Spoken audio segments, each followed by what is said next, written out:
Hey guys, your friendly neighborhood natty here.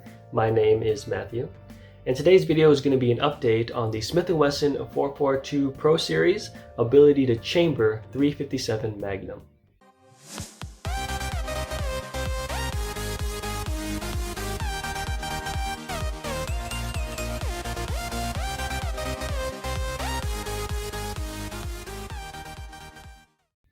This video was prompted by a comment from Venom Groiper. He had a couple of concerns in regards to the 442's ability to chamber 357. He felt that it wouldn't be able to for a variety of reasons.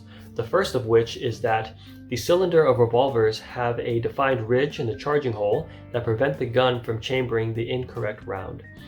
I find that to be partially true. There are some cases where I found that to be the case, and then others where it wasn't the case. So as an example, this is a Taurus M380. This is a 380 ACP revolver. It comes with moon clips. That's how you load and unload the gun. However, if you so desire, you can also just put an individual round into the gun and it's going to headspace perfectly. It doesn't fall through, no problem. I'll put a picture up here, but you'll see that indeed the Taurus M380 has defined ridges machined in the charging hole that prevent the centerfire 380 ACP from falling through. So that's a case where it was true. As for an example where that isn't true, we had demo days at my gun range for Smith & Wesson, so they bring a lot of Smith & Wesson guns. You can test fire them. If you like them, you can buy them. I was only interested in two guns at the time. That was the 986 and the 929. Those are both 9mm revolvers. The only difference is that the 986 is an L frame for 7 shots, and the 929 is an N frame for 8 shots.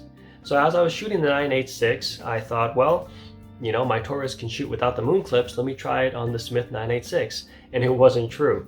The round just fell right through, no problem. So it would appear that this is not an industry standard, that it really depends on the manufacturer whether they want to do it or not. Now, since my Smith story is anecdotal, I would also like to provide you historical evidence as well. If you look at the model 1917, this was made by Colt and Smith & Wesson. Those are 45 ACP revolvers, another centerfire cartridge. At the time, and this may have changed during the production run, I'm pretty sure the Colt could not shoot 45 ACP without its moon clips, whereas the Smith 1917 could do so. So clearly, in that case, Smith & Wesson did machine ridges into the charging hole so that it could fire 45 ACP without the moon clip. So my point is that, you know, it really depends, you know, whether a company wants to machine ridges into the charging hole or not. And as such, I feel like that's not reliable information to go by, since it's not treated as a universal industry standard. Another concern that Venom had was that the snap caps may have been the exact same length.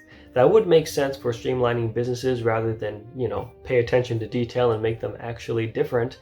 However, I put a picture up here. You'll see that they actually are different lengths. Not just overall, but also case length is also different as well. So that tells me that in this case, with this brand, which is A-Zoom, they do care enough to make sure that the rounds are accurate to what they're supposed to represent. And I would imagine that 44 Special and 44 Magnum are probably exactly the same as well. Now, in regards to actually testing live rounds into the gun to see if it would chamber, I don't think I can do that on YouTube, at least not in motion, but I did take a picture. So the first picture you'll see here is actually the Winchester 110 grain 357 Magnum. And in this case, it chambered and it, you know, cycled through as far as I could safely do. And so under that impression, I think that it absolutely would have fired that round no problem. Now the next example I have, I'll put the picture up here, is actually Federal 158 grain 357 Magnum. And in this case, the cylinder actually wouldn't close, which is great because that means that it can't cycle and fire. So with these two different results, the only thing I thought was, well, let me compare the rounds together. Maybe something's different about them.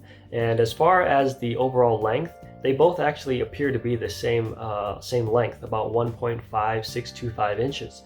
The only thing I could maybe tell by vision, hardly, is that the Federal, either the rim is wider or maybe it's longer by a little bit.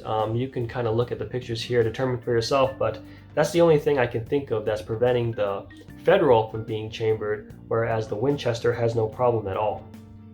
So what have we learned from this? Well, it seems that the 442's ability to chamber 357 Magnum, it really depends on the type of 357 round. There is one X factor that I'm thinking about, and it's actually the fact that it's the Pro Series. The Pro Series has moon clips. That's what it's cut out for. The cylinder is cut out for that. And the only thing I can think of is if maybe this little piece of metal, right, it's enough to create enough room where this gun could chamber 110 grain 357 Magnum.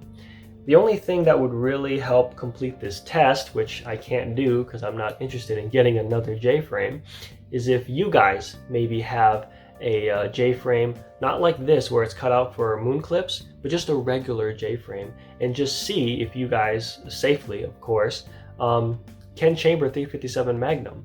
Because that's the only thing I can think of, is that this little piece of metal, just enough was carved out where it could handle the 110 grain 357, but it could not close on the 158 grain 357, even though they're both exactly the same overall length, case length, everything else is the same.